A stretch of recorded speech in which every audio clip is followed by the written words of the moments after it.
আচলতে ৰূপজ্যোতি কুৰ্মীয়ে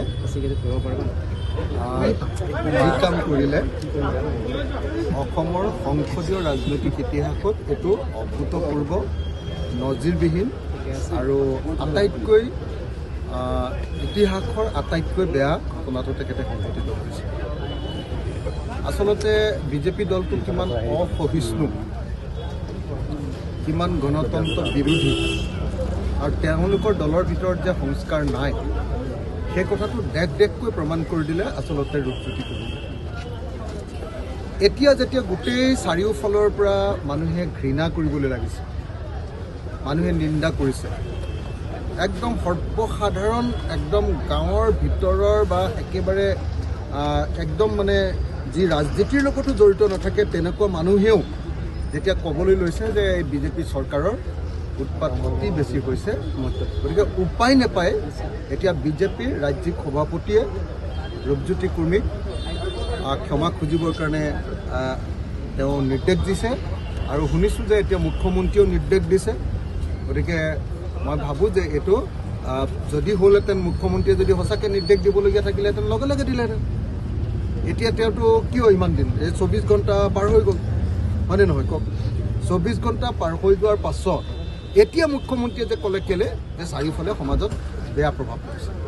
গতিকে মুখ্যমন্ত্ৰী বা বিজেপি দলৰ এই যিটো ক্ষমা খোজাৰ যিটো পৰ্ব, এইটো মনৰ ভিতৰৰ পৰা তেওঁলোকৰ সংস্কাৰৰ কাৰণে কৰা নাই, তেওঁলোকৰ ভোটত প্ৰভাৱ পৰিব বুলি ভাবে, মানুহে বেয়া পাইছে বুলি ভাবে আৰু বিজেপি দলটোৰ উদণ্ড স্বভাৱটো ওলাই পৰিলে কাৰণে তাৰ পৰা পলোৱাৰ ৰাস্তা হিচাপেহে আচলতে এনেকৈ কৰিবলৈ বাধ্য হৈছে।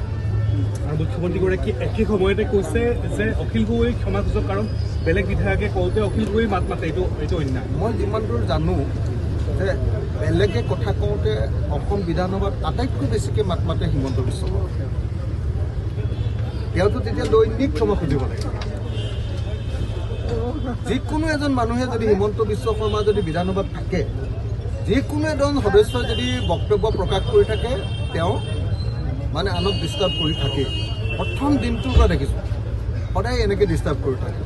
তো ডিষ্টাৰ্ব কৰাটো তেওঁৰ পৰম্পৰা, তেওঁ তৈয়াৰ কৰা পৰম্পৰা। গতিকে মই ভাবোঁ যে এতিয়া যদি ৰূপজ্যোতি কুৰ্মীক ক্ষমা খুজিবলৈ ক'বলৈ বাধ্য হৈ গ'ল, তাত তেওঁ আকৌ বেলেগক লেটিয়াবৰ কাৰণে যিটো যত্ন কৰিছে তাৰ অৰ্থটো হ'ল, যদি সঁচাকৈ কৈছে, মইতো শুনা নাই বাৰু দেই, যদি কৈছে সঁচাকৈ তাৰ অৰ্থটো হ'ল যে তেওঁলোকৰ দলৰ সংস্কাৰ নাই, তেওঁতো ৰাজনীতিৰ এটা অংশ হিচাপেহে এই কথা। আচলতে ৰূপজ্যোতি কুৰ্মীয়ে যি কাম কৰিলে অসমৰ সংসদীয় ৰাজনৈতিক ইতিহাসত এইটো অভূতপূৰ্ব নজিৰবিহীন আৰু আটাইতকৈ ইতিহাসৰ আটাইতকৈ বেয়া ঘটনাটো তেখেতে সংঘটিত কৰিছে।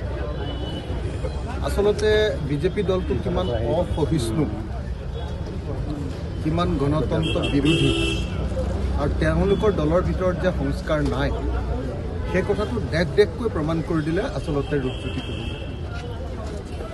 এতিয়া যেতিয়া গোটেই চাৰিওফালৰ পৰা মানুহে ঘৃণা কৰিবলৈ লাগিছে, মানুহে নিন্দা কৰিছে, একদম সৰ্বসাধাৰণ একদম গাঁৱৰ ভিতৰৰ বা একেবাৰে একদম মানে যি ৰাজনীতিৰ লগতো জড়িত নাথাকে তেনেকুৱা মানুহেও যেতিয়া ক'বলৈ লৈছে যে এই বিজেপি চৰকাৰৰ উৎপাত অতি বেছি হৈছে, গতিকে উপায় নাপায় এতিয়া বিজেপিৰ ৰাজ্যিক সভাপতিয়ে ৰূপজ্যোতি কুৰ্মীক ক্ষমা খুজিবৰ কাৰণে তেওঁ নিৰ্দেশ দিছে আৰু শুনিছোঁ যে এতিয়া মুখ্যমন্ত্ৰীয়েও নিৰ্দেশ দিছে।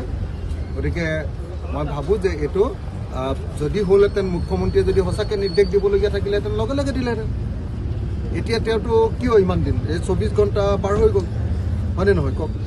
24 ঘণ্টা পাৰ হৈ যোৱাৰ পাছত এতিয়া মুখ্যমন্ত্ৰীয়ে যে ক'লে কেলে যে চাৰিওফালে সমাজত বেয়া প্ৰভাৱ পৰিছে।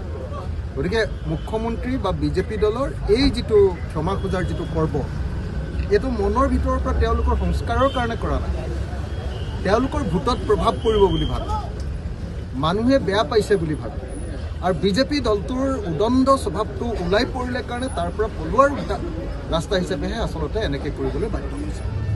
আৰু মুখ্যমন্ত্ৰীগৰাকী একে সময়তে কৈছে যে অখিল গগৈক ক্ষমা খোজক, কাৰণ বেলেগ বিধায়কে কওঁতে অখিল গগৈ মাত মাতে, এইটো অন্যায়। মই যিমান দূৰ জানো যে বেলেগে কথা কওঁতে অসম বিধানসভাত আটাইতকৈ বেছিকৈ মাত মাতে হিমন্ত বিশ্ব শৰ্মা। তেওঁতো তেতিয়া দৈনিক ক্ষমা খুজিব লাগে। যিকোনো এজন মানুহে যদি হিমন্ত বিশ্ব শৰ্মা যদি বিধানসভাত থাকে, যিকোনো এজন সদস্যই যদি বক্তব্য প্ৰকাশ কৰি থাকে, তেওঁ মানে আনক ডিষ্টাৰ্ব কৰি থাকে। প্ৰথম দিনটোৰ পৰা দেখিছোঁ সদায় এনেকৈ ডিষ্টাৰ্ব কৰি থাকে। তো ডিষ্টাৰ্ব কৰাটো তেওঁৰ পৰম্পৰা, তেওঁ তৈয়াৰ কৰা পৰম্পৰা। গতিকে মই ভাবোঁ যে এতিয়া যদি ৰূপজ্যোতি কুৰ্মীক ক্ষমা খুজিবলৈ ক'বলৈ বাধ্য হৈ গ'ল, তাত তেওঁ আকৌ বেলেগক লেটিয়াবৰ কাৰণে যিটো যত্ন কৰিছে তাৰ অৰ্থটো হ'ল, যদি সঁচাকৈ কৈছে, মইতো শুনা নাই বাৰু দেই, যদি কৈছে সঁচাকৈ তাৰ অৰ্থটো হ'ল যে তেওঁলোকৰ দলৰ সংস্কাৰ নাই, তেওঁতো ৰাজনীতিৰ এটা অংশ হিচাপেহে এই কথাটো